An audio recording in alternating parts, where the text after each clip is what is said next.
Innal hamdalillah nahmaduhu wa nasta'inuhu wa nastaghfiruh wa na'udzu billahi min shururi anfusina wa min sayyiati a'malina.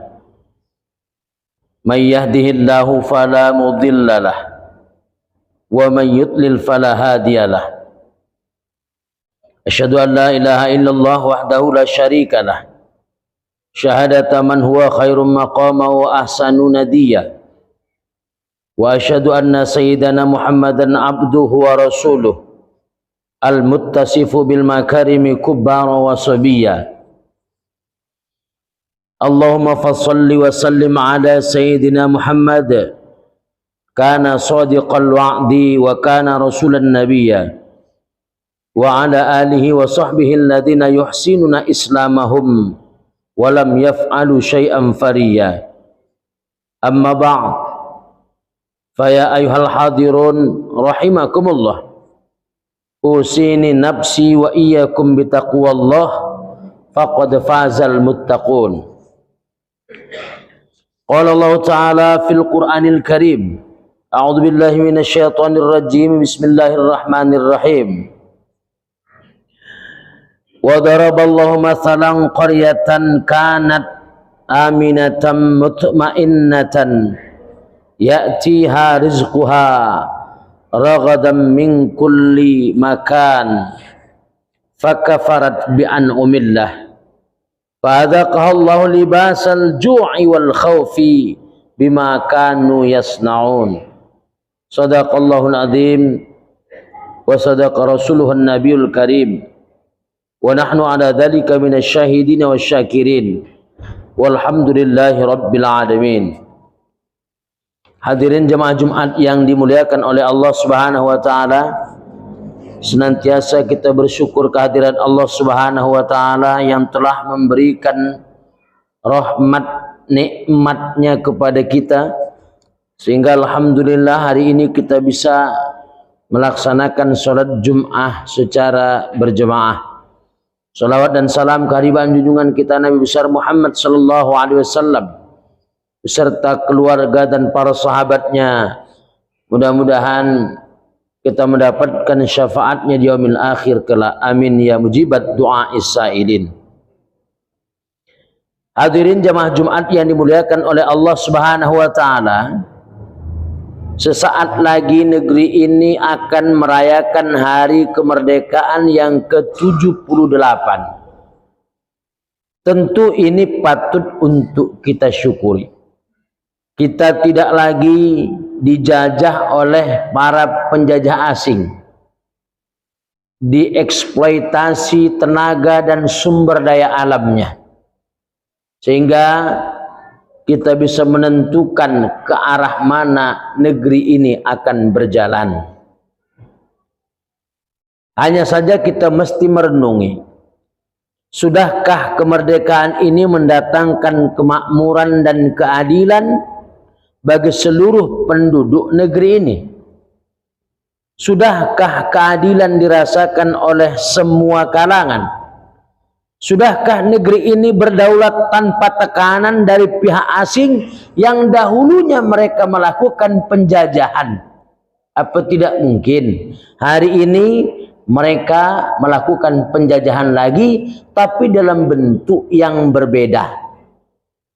Kalau dulu mereka datang menjajah secara fisik, mengeksploitasi tenaga manusia untuk membuat proyek jalan dan proyek yang lainnya, langsung orang-orang pribumi yang dikirim dari entah mana, atau bahkan penduduk negeri ini yang dihisap tenaganya, tidak diberikan upah yang sepadan, upah yang memadai.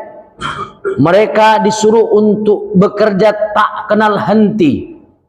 Makan minum pun mereka tak cukup gizi. Dan akhirnya banyak di antara mereka yang mati. Kenapa? Karena tenaga yang dikeluarkan tidak seimbang dengan makanan yang diberikan.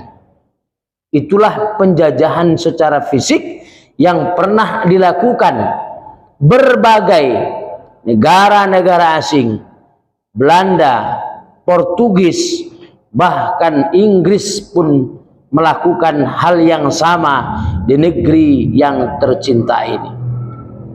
Hadirin jemaah Jumat yang dimuliakan oleh Allah Subhanahu wa taala, setelah mereka pergi dari negeri ini, betulkah kita benar-benar sudah tidak lagi dijajah oleh mereka? Inilah yang harus kita renungi. Karena itu renungan ini penting sebagai refleksi menuju kondisi yang lebih baik. Kecuali kita tidak mau berubah dan terus dalam keadaan pasrah. Sebuah sikap yang tidak mencerminkan sikap kesatria dan sikap Islami. Hadirin jemaah Jumat yang dimuliakan oleh Allah Subhanahu wa taala. Karena itu Indonesia sebagai negeri yang dulu dijuluki dengan gemah rifah loh jinawi, toto tentrem tut wuri handayani, yang memang memiliki beraneka ragam sumber daya alam, itu menggiurkan setiap negara-negara yang ada di luar negeri ini. Karena itu mereka berupaya untuk semaksimal mungkin bagaimana caranya bisa mengeksploitasi bukan hanya sumber alam di negeri ini, tetapi juga sumber tenaga yang murah bisa mereka dapatkan dari negeri ini. Kalau mereka menggunakan tenaga dari kalangan mereka, mungkin jumlah yang harus dikeluarkan cukup banyak. Tetapi ketika mereka harus memberikan upah terhadap tenaga dari masyarakat di negeri ini, maka mereka hanya mengeluarkan sedikit saja upah yang berasal dari uang yang mereka kucurkan dengan jumlah yang tidak sepadan dengan tenaga yang dikeluarkan. Hadirin jemaah Jumat yang dimuliakan oleh Allah Subhanahu wa taala, bahkan hari ini kita melihat Indonesia termasuk negara yang memiliki hutang terbanyak. Mereka menggelontorkan dana yang cukup besar untuk menjerat negeri ini agar tetap bekerja sama dengan mereka dalam hal-hal yang mereka tentukan, sehingga negeri ini pun tidak bisa menentukan arahnya sendiri. Hutang ini cukup membuat negeri ini tidak bisa menentukan nasibnya, karena hutang itulah yang menjadi jeratan terpenting dari negara-negara besar untuk menentukan arah di negeri ini. Kita misalkan kita punya utang dengan orang, petani punya utang dengan tengkulak, maka petani tidak bisa menentukan harga yang ia inginkan karena dia punya hutang. Karena itu maka orang yang memiliki hutang, apalagi hutang itu berbasis pada riba, berbasis pada konvensional renten, maka cukup sulit baginya untuk menentukan arah dirinya, arah negerinya, arah keputusannya sendiri, karena mereka sudah dicekal, mereka sudah diarahkan, mereka sudah ditundukkan dengan utang yang diberikan. Inilah negeri Zamrud Khatulistiwa. Hadirin jemaah Jumat yang dimuliakan oleh Allah, dalam situasi perih seperti ini, justru pembangunan yang tidak langsung berhubungan dengan peningkatan taraf hidup rakyat itu terus dilakukan. Pembangunan ibu kota baru, kereta cepat, dan proyek infrastruktur lainnya. Sementara itu sumber daya alam yang harusnya bisa menyejahterakan rakyat justru banyak dikuasai oleh korporasi lokal, oleh korporasi asing dan asing. Tambang emas, migas, dan mineral malah diberikan juga kepada asing. Harapan rakyat untuk mendapatkan keadilan nampaknya jauh panggang daripada api. Orang kuat bisa selamat meski merampok duit rakyat. Sebaliknya, rakyat kecil tersayat pilu menghadapi sanksi hukum yang terus-menerus menjerat. Hadirin jemaah Jumat yang dimuliakan oleh Allah Subhanahu wa taala. Mungkin ada di antara kita yang menyatakan bahwa jika seorang muslim terus-menerus mencari kekurangan dalam perjalanan kemerdekaan negeri ini, maka itu adalah tanda kufur nikmat. Sebab Allah Subhanahu wa taala memerintahkan setiap hamba mensyukuri nikmatnya dan melarang kufur nikmat. Sebagaimana firman Allah, a'udzubillahi minasyaitonirrajim, bismillahirrahmanirrahim. Wa idz ta'adzana rabbukum la in syakartum la azidannakum wa la in kafartum inna 'adzabi lasyadid. Ingatlah saat Tuhan kalian memaklumkan, sungguh jika kalian bersyukur, niscaya aku akan menambah nikmat untuk kalian.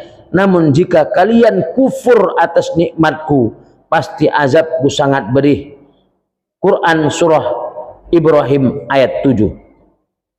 Pertanyaannya, benarkah kita sudah bersyukur?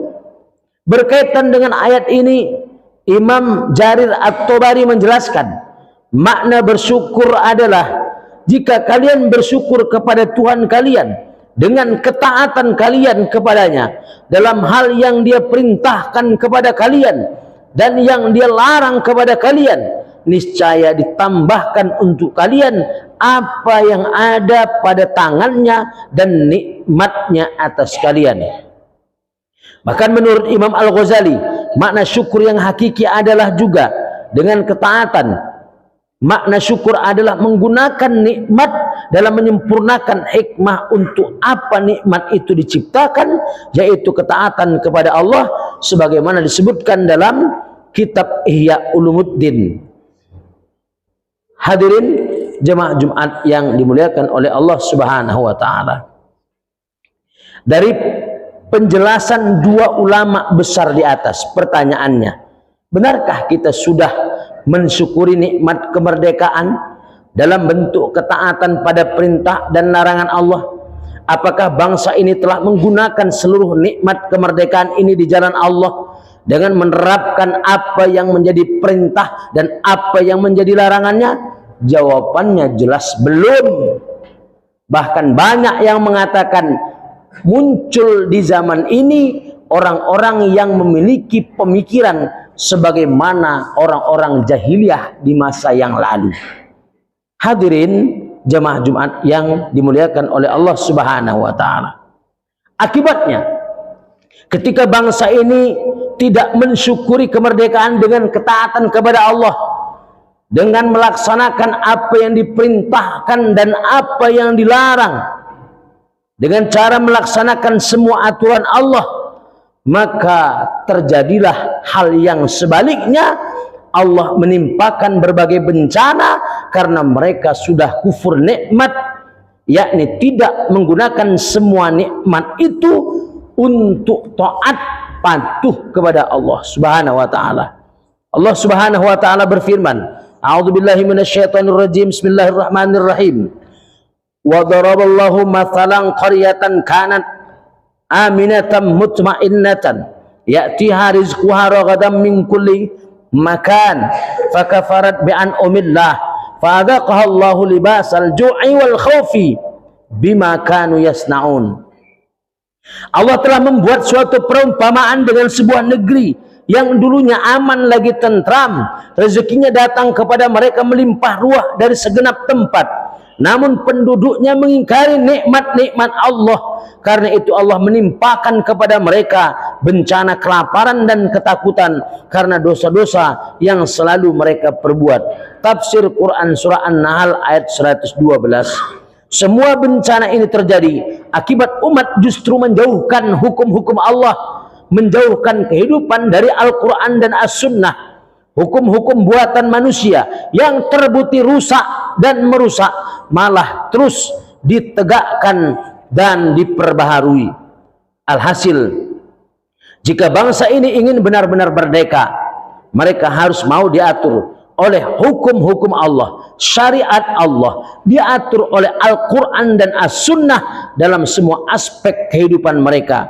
Hanya dengan itulah insya Allah mereka mampu mewujudkan cita-cita kemerdekaannya, yakni mereka termasuk orang yang bersyukur atas nikmat kemerdekaan itu, sehingga kehidupannya insya Allah karena taat kepada Allah sejahtera, adil, makmur, dan mendapatkan ridho dari Allah Subhanahu wa taala. Baldatun thayyibatun wa rabbun ghafur. Itulah harapan kita semua. Mudah-mudahan negeri ini menjadi negeri yang baldatun thayyibatun wa rabbun ghafur, melaksanakan apa yang diperintahkan dan apa yang dilarang dari berbagai hukum Allah, baik melalui Al-Quran maupun As-Sunnah.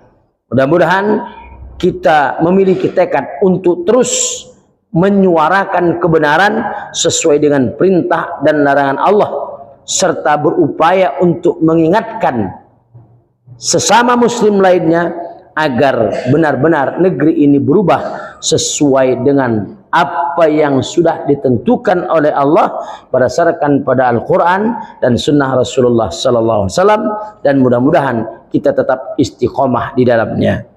Allah kumpulkan kita di tempat yang mulia ini. Mudah-mudahan Allah kumpulkan kita pula di dalam surganya. Barakallahu lakum fil Qur'anil azim wa nafa'ni wa iyyakum bima fihi minal ayati wa dzikril hakim wa taqabbala minni wa minkum tilawatahu innahu huwal ghafurur rahim.